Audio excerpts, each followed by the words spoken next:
Good morning. My name is Leslie Williams and I'm in San Diego, California. I'm going to try and make this video as short as possible because I got a very hectic schedule today. Today's date is July 13th, 2014. It's Sunday. And the reason why I'm making this video, well actually, I got to backtrack just for a second. What I'm going to do right now is I'm going to turn on this phone in order to be able to show you the date and time, the fact that it's July 13th, 2014 at 11:04 a.m. Now, then what I'm going to do is I'm going to go and use a feature within the tools menu called the voice command, which enables the phone to literally state the date and time electronically. Say a command. July 13th, Sunday, 11:04 a.m. Okay, now as... July 13th. Say a command. Sorry. As I'm making the statements that I'm making in this video file, my statements are also being recorded on a tape recorder. My name is Leslie Williams and I'm in San Diego, California. I live in La Jolla. This video is being made in order to be able to introduce, it's being made for the subject matter pertaining to this video. Sorry, I'm having a cognitive reset. Just bear with me. Fellow citizens, this video is being made in order to attempt to see if any of my viewers could possibly find it in their deliberations, if they how they feel and think concerning contacting either or one or two of the lawyers that I'm going to mention in this video. I'm trying to find the right words to say, so just bear with me. Now, let me just go ahead and get into the meat and potatoes pertaining to this video. You can go to Google and type in Organized Stalking to research that crime, the name of that crime, which is Organized Stalking, and then go to Google and type in GangStalking. Hold on one second. See, I just got done doing a bunch of administrative work, and so I'm having my cigarette while I'm making this video. Alright, here it goes. If you go to Google right now and type in Organized Stalking and cell phone hacking, email rerouting, phone call rerouting, okay, email interception and email rerouting, you will see that these aforementioned descriptions are directly connected to organized stalking and gang stalking techniques that they perpetrate against a targeted individual as a result of them hacking into a targeted individual's phone, landline and cell phone, email accounts, okay, all email accounts, blogs, petitions, anything that we do on using any type of electronic device, including our computers, are hacked. They will reroute our phone calls to law firms and lawyers. They will literally even call a law firm or a lawyer and pretend to be the target, and then portray themselves as being the target, and then will start to act crazy, or they will say, "I've decided that I don't want you as my lawyer no more," in order to make the lawyer believe that the target's crazy, and or to make the lawyer believe that the target has decided to go with another lawyer. Now, organized stalking and gang stalking expeditions will also intercept the emails that a target sends to a law firm or a lawyer for help. They will also, when they see that the target individual is looking up a lawyer and maybe even contacting them through email, they will literally even hack into a lawyer's email account and fake an email reply from that law firm or lawyer. Yeah, and pretending to be that lawyer or law firm, and then the theme of what's in the email that they resend back to the target will state, "We're sorry, we're not interested in your case." Now, email rerouting and phone call, whether it be cell phone or land call rerouting to them, all of these techniques that I literally just mentioned are techniques that can be found on the internet in reference to how they are being described as being techniques of organized stalking, gang stalking expeditions. Because this is in how part they're able to keep the target isolated in the criminality that they're perpetrating against them by keeping legal assistance that is uncorrupted away from them. They'll either cause the lawyer to influence their mind about not taking the case of a target, or they will literally influence the thinking of the target to make the target believe that the law firm or lawyer is not interested in their case. They will even intercept and reroute faxes and any physical mail that is sent to the law firm, to the lawyer, or anything that the lawyer or law firm sends to the target. And so that's why I'm making this video. And again, ladies and gentlemen, all you have to do is take each and every description that I stated in this video so far in reference to it, keywording the description in a Google and YouTube, and cross-reference it to organized stalking, and then in separate searches, gang stalking. And you will literally witness before your eyes that every single description I just described is all over the internet in reference to these techniques being techniques of organized stalking, which is also called gang stalking. Now, these techniques are being perpetrated in order to keep the target isolated in the crime and to keep any uncorrupted legal advocacy away from the target concerning the crimes that are happening to the target. There's two people in San Diego, okay, two lawyers, okay, that I have watched over time, okay, Daniel Gillion and Mary Frances Prevost. I am impressed with the things that they have done in reference to their lawsuits pertaining to the San Diego Police Department. Now, I am a target, victim, and activist concerned with the criminal expeditions of what is known as organized stalking, which can also be termed as gang stalking. My cell phone is hacked. They have literally erased emails before my eyes on them.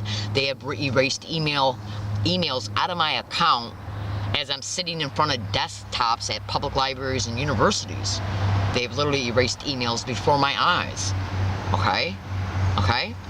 My cell phone has been hacked, and they have literally even went into my blog accounts and posted blogs in my name pretending to be me, so they can attempt to make it appear that, see, what they're basically trying to do is disorientate people's perceptions about what kind of a person I am. Slander and character defamation is all over the internet, as them being labels of organized stalking techniques. Google that. Now, why am I making this video? I'm making this video because of what I've just described, and to ask anybody, okay, that is watching this video, if they can contact Daniel Gillion. Okay, I believe that his law firm is on Columbus Street in San Diego, downtown San Diego. Dan Gillion. Okay, you can Google and YouTube him. He's also got a YouTube channel. And Mary Frances Prevost. She's also a lawyer that I'm very impressed with as a result of watching her on YouTube and watching some of her cases that she's litigated pertaining to different types of lawsuits. Hold on. Now, because of the aforementioned techniques that I've described in this video, it's going to be almost impossible for me to be able to get any lawyers or law firms' attention, because most of the time when anybody goes to a law firm, they're more than likely going to be told the lawyer is not in right now, or leave us your phone number. Hold on. Now, if I leave them my phone number, okay, they can even hack into the lawyer's landline phone number or their cell phone. You would not believe the lengths that these filthy criminal sewer rats will go to keep a target isolated in the criminality that they're perpetrating towards them, and to keep them from legal advocacy. That's right. Now, when you look at the kind of cases that Dan Gillion and Mary Frances Prevost have filed, lawsuits against police officers, lawsuits against the city, you can see that these might be the type of lawyers that would not be able to be influenced by any organized crime member that is in the system, including police officers. Because if these are, which I have no reason to believe as of yet that these are corrupted lawyers at all, I wouldn't be talking about them. I have no reason to believe that these would be the kind of lawyers that these organized crime syndicated members in the system would feel comfortable in approaching. So what they would do then, because lawyers can also be involved in gang stalking, and I'm not implying in any way, shape, or form that Dan Gillion is or ever has been, or Mary Frances Prevost. I wouldn't be asking you to try and contact them on my behalf if I did. I'm picking them two because they're both high profile, and because I have deliberated some of their actions in reference to the lawsuits they have filed and the type of people they've went after. Which tells me that these two seem to be the kinds of lawyers that this organized crime in the system would not want to approach and try to intimidate or bribe. In reference to intimidate them not to take my case, or bribe them to botch any case that they might pretend to advocate for me for. Okay? Now you can go to Google and type in organized stalking or gang stalking and lawyers, prosecutors, DA's members, police officers, judges. It's organized crime in the system. I'm a federal, state, and local whistleblower, and you would not believe the evidence I got. It is undisputable in its integrity.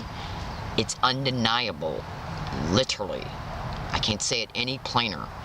But since these aforementioned techniques are perpetrated against organized stalking, gang stalking, targeted individuals, if I walk into any one of these law firms and the lawyers aren't there, whether I leave a letter or not, or attempt to fax something to them or not, which I will, if the lawyer's not in, I'll more than likely be told to call back. If I go back down there again and they're not in, I could be viewed as a pest. Without being able to sit down in their physical presence and literally tell them how these animals operate, they will not be able to understand that my phones and emails are rerouted, intercepted, and even faked. That's right. I will not be able to in-depthly explain to them how and why it's done. Okay, and if you don't get, the devil is in the details, and if you are not given the ability to express the details, even the lawyer might conclude that there's something wrong with you, because they have not been able to be physically present enough in the target's, they have not been physically, they have not physically sat down and talked to the target so the target can explain the details, which will help them understand how these criminal operates. Okay, if I just approach the lawyer and say my emails are being rerouted, my phone calls are being rerouted, email replies are being faked, they'll even call you and pretend to be me, and if they don't know nothing about this kind of crime, they might think to themselves, this woman's loony. Okay? Organized stalking and gang stalking expeditions are actually, a huge part of them are literally designed to make the target appear crazy, and that's on the internet as well. So the point I'm trying to make is this. It would be very, very, very hard for me too. I could, yes, type out a huge long letter and then drop it off, which I will do, okay? But the point I'm trying to make is this. I'm trying to get Mary Frances Prevost's attention pertaining to what's happening to me and Daniel Gillion's attention pertaining to what's happening to me. I have been brutally assaulted 4 times in San Diego and threatened to be assaulted again at least anywhere between 3 and 5 other occasions. The evidence I got is huge in its amount and literally undeniable in its physical integrity in reference to assaults, threats, sexual harassment, civil harassment, retaliation, the obstruction of justice, alteration of discovery of materials, which is evidence, alteration of evidence, okay? You just would not believe what I know and what has happened to me. And to give you just one illustration of what has happened to me, please go to YouTube and type in learning disabled woman brutally assaulted on an MTS bus. That's a video of me being assaulted on an MTS bus. That's right, by an individual who had engaged in gang stalking on prior occasions on the same bus route and who was engaging in gang stalking activities 5 minutes before the assault. That's why they only sent me a 2-minute video. And then go to YouTube and Google and type in learning disabled woman exposes how MTS assault video is altered. That's right. Then look in the description of that YouTube video and you will see at least 2 blogs URL addresses. And one of those blogs is a printed out, scanned email that was put in a PDF link in the blog. And you'll literally see that email shows me predicting that I'd be assaulted on September 29, 2011, 11 days before the assault. And the email predicts that I'll be assaulted on public transportation. Now let's look at this. I predicted I'd be assaulted on public transportation 11 days before it occurred. I got assaulted on the 928 bus by an individual who had engaged in prior gang stalking on that same bus route and on the day of the assault, and then they sent me an altered video. The San Diego Police Department was notified about it on several occasions, and the District Attorney's Office was as well, through physical appearances by me, through faxes and emails, and certified letters return receipt. Not one of them would investigate this factual reality concerning the assault or the fact that MTS sent me an altered video, which means they obstructed justice in reference to materials of discovery, which is evidence. Now that blows out the 2-year time limit that I have to file a lawsuit against MTS and even the DA's office now, because they never honestly, uncorruptedly investigated this criminality. Therefore, the case is still open, and I'm still being gang stalked along every single one of my routes, every single day, everywhere I go, creatively, overtly, and the things that I am witnessing that are letting me know that I'm being gang stalked are designed to blend in with the everyday environments that everybody goes into. Grocery stores, banks, post offices, libraries, anywhere I go, university campuses, bus routes. They're called sensitization methods attached to GangStalking, and I literally have over 800 audio files and video files proving the same exact identical harassment happening around me everywhere I go, every single day. Undeniable proof. Every single assault that has happened to me has been predicted either in email files and or videos and or audio files. Literally. So, if you could please take the time, if you feel inclined to do so through your conscious deliberations of what I've stated in this video and your research pertaining to what I've talked about, if you could possibly take the time to maybe give Mary Frances Prevost an anonymous call, send her a letter, a fax, or whatever, pertaining to what is happening to me. I am a whistleblower concerning specific. This crime is attached to human trafficking. It's also attached to multiple different forms of racketeering, insurance fraud, land co-opting, property co-opting, mortgage co-opting, trust fund liquidation, identity theft, pornography, voyeurism, any type of crime that you can think of, these filthy animals are involved in. And they will do anything and everything to call me crazy, to make me appear crazy, and to even stage an event so they can steal my evidence. That's right. And they are realizing that I am looking up lawyers on the computer at public libraries because cyber surveillance is the methodology of GangStalking. If I was to create a letter and fax it to Mary Frances Prevost or Dan Gillion, they would intercept it. All you gotta do is go to Google and type in Organized Stalking or GangStalking and intercepting mail, intercepting faxes, intercepting emails, intercepting phone calls, and you will literally see that this is a methodology of theirs because it's organized crime in the system at the federal, state, and local level. Now, the evidence I got is undisputable that this criminality is happening towards me, which also leaves the San Diego Police Department wide open for huge lawsuits because of at least gross negligence of duty. At least. Now, do you really honestly think that they don't know that I'm exposing them online since cyber surveillance is a methodology of these criminalities? Of course they do. So, if anybody can please either pay them a physical visit pertaining to what's happening to me, steer them to the factual reality that there's evidence even already online. Go to YouTube and Google and type in extensively the following descriptions. Each new one will be started out. Each new description will be started out with learning disabled woman, and they are as follows. Learning disabled woman brutally assaulted on an MTS bus. Learning disabled woman catches gang stalker admitting sent to harass, read comments. Learning disabled woman exposes evidence of gang stalking. Learning disabled woman exposes flat out evidence of being gang stalking. Learning disabled woman brutally assaulted again. Learning disabled woman exposes gang stalking at Arby's. Learning disabled woman exposes gang stalking at Arby's again. Learning disabled woman exposes gang stalking at Ralph's. Learning disabled woman exposes gang stalking at SDSU. Learning disabled woman exposes gang stalking at UCSD. Learning disabled woman exposes gang stalking at USD. Learning disabled woman exposes gang stalking at Jack in the Box. And so on, and so on, and so on. Now, when you take the time to research all of these YouTube videos in reference to the evidence, you're going to literally hear me state that at all these separate places, gang stalk and oh my god, and gang stalking and gang stalker and oh my god and crazy, are constantly being said around me verbally for me to hear. It's their way to let me know I'm being stalked because they got to know where I'm at and who I am to do it. Period. 800 audio files don't lie. Now, I'm asking for the community's help. It's up to you if you decide to do this, and the only thing I'm asking for you to do, if you could please send Dan Gillion and Mary Frances Prevost a letter, okay, explaining what I've exposed to you in this video, so they can know what's happening to me. It's currently happening to me in La Jolla. It's happening to me along all my routes, but my hiking area is here in La Jolla. Now, this hiking area I was assaulted at on July 9th, 2014, which was 4 days ago, and 2.5 days before that, on the afternoon of the 6th of July, I made a video at this location stating, let's see if I am assaulted here or any other event happening here.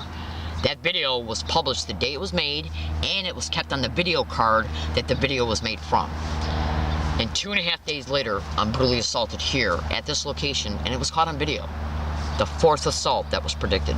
Every single assault that has took place towards me in San Diego now, open direct assaults, physical assaults, all of them were predicted. 2 in email files, all of them in audio files, okay, and 1 in a video file. In fact, I think even the 3rd assault was predicted in a video file probably within any calendar day within 2 weeks before that assault, because I make video predictions at least once, twice a week. I'm in San Diego, California, and my name is Leslie Williams. This crime is happening to me because every single police officer that I have asked in San Diego, including a couple San Diego sheriff's officers, I have asked them to make police reports concerning the fact that I am a gang stalking target, and they told me no to my face each and every time. Each and every time. Okay? I've also been sexually harassed by 2 separate San Diego sheriff's officers inside the Hall of Justice, and it was caught on audio file, as gang stalking was being said around me, which was also caught on audio file. Alright, I gotta go. I'm in San Diego, California, and my name is Leslie Williams. Mary Frances Prevost and Daniel Gillion. If you were to meet me, physically in person meet me, and even shown even 0.001 of the audio and video and paper trail evidence I got, you would undeniably conclude that I am a victim of this crime. Undeniably. And by the way, one of the police officers who denied my right to make a police report in 2011 was Officer Aberellis, because he signed his name on a piece of paper I still got.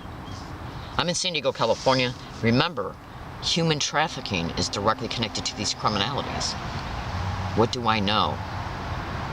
Alright, I gotta get, so please, fellow citizens, fellow Californians, fellow Americans, these 2 lawyers work downtown San Diego. They are San Diego, California lawyers. I am pretty impressed with the litigations, the videos that I've seen on them, and the lawsuits that are online pertaining to that they have won. Okay, and filed. I'm also on Gloria Allred's YouTube channel, because I was literally sitting at a march, at a Filner protest march, with holding up a white sign saying learning disabled woman is sexually harassed by San Diego sheriffs while wearing a white shirt. Okay, stating the same effect. Okay, so I was exposing it all over the internet. I am also on the internet showing me standing behind individuals who were given a press conference when they started the campaign to oust Filner, wearing a white t-shirt that said learning disabled woman brutally assaulted on an MTS bus, district attorney won't do nothing. I'm literally in the background. All you gotta do is YouTube that. Alright, I gotta go. Now, the homelessness you see me in right now was created by them. You can research organized stalking or gang stalking and how they create homelessness of targets, getting property owners and landlords on board, and or post employees on board, mail theft and mail delayment, and that's how they made me homeless. By stealing my rent that was mailed certified mail return receipt, and the only one that can steal that is a postal clerk. Understand. Every description I've stated in this YouTube video can be Googled, okay, and cross-referenced to either organized stalking and or gang stalking. Now, I gotta go. I made this video because of the factual reality of the aforementioned techniques that I've described in this video pertaining to how communications of a targeted individual, whether they be electronic or physical, like regular mail services like USPS or FedEx or United States Postal Service, because part of the criminality I'm exposing is at the federal level. Okay? USPS Postal Service mail is federal. Okay? So, understand, please, every single avenue that a targeted individual will attempt to use to contact an advocacy group, a lawyer, or anybody else that might be able to help them is monitored for either threat assessment by the perpetrators or benefit analysis by them. Google every description I've stated in YouTube, every single description I've stated in reference to their techniques in this video, and you will see that I am literally telling you the truth. And this is part of the way that they keep targets of this crime isolated in them, so the criminal expeditions can continue until the criminal motivation is achieved, which are the aforementioned types of criminal descriptions I've already stated. Please contact Daniel Gillion and Mary Frances Prevost on my behalf. They've already assaulted me 4 times. This hiking area has got a code name and code number attached to it. I have developed that strategy for legal and strategic purposes. The code name is GILL ×2. I'm a woman, not a man, HA location. It is the location I was assaulted at on July 9, 2014, and a police report was made. If any event transpires at this location that causes me to move, including a trespass notice by the property owner, okay, any other event, that causes the police to be called, because they stage events, and when they stage events, they'll use witnesses as well. They'll use a homeless bum to stage the event, and then use another person who's just a normal appearing citizen, like a mother walking her child, to act as a witness, and she'll say, well, I heard her down here arguing with some guy, so I called the police, and then separate police officers who have never come here, okay, will come down here and say, you gotta move, which will steer me to a more isolated area where rape can happen, assaults can happen, and robbery can happen, or all three. Steering a target to an isolated environment for future criminalities. Staged events and organized gang stalking expeditions are called street theaters. Google it. They will use anybody and everybody, and in closing, go to YouTube and type in gang stalking bullying on steroids to literally see a gang stalking target being covered on the news. Please, please, I don't know how to more clearly say this, and I don't mean to sound, I don't know how it's coming across to you, but if you could please contact Daniel Gillion. He's a lawyer in San Diego County. He works in downtown, and Mary Frances Prevost. Okay, either through mail and or fax and or phone call. And let her know and let him know that there's YouTube videos online of me asking for help, this YouTube video as well, and the evidence that I've exposed in this video to steer them to that as well. Okay, if I'm assaulted again along any of my routes, if I am evicted from this area, or if I am banned from UCSD, it'll be because of gang stalking, and I'm predicting it right now. I have to literally make these predictions in order to prove that what's happening to me is being covertly staged and overtly and directly executed. If I predict something's going to happen, then it occurs on multiple occasions, and then what I predict in video and audio files, okay, comes about after it's predicted, and then what I predict comes about and is caught on video and audio. It'll show that what I am experiencing is being covertly managed and overtly and directly executed. I'm in San Diego, California, and my name is Leslie Williams, and I do appreciate you listening, and please say a prayer for my safety. And by the way, I got a broken arm and a broken wrist, and when they staged this assault down here 2.5 days ago, he went after my arm. That's right, and my wrist ballooned up that night. They literally attacked me with a broken arm and a broken wrist. I fell off my bike in early June. That's right. What does that tell you about them? All right, thank you for listening, and have a nice day.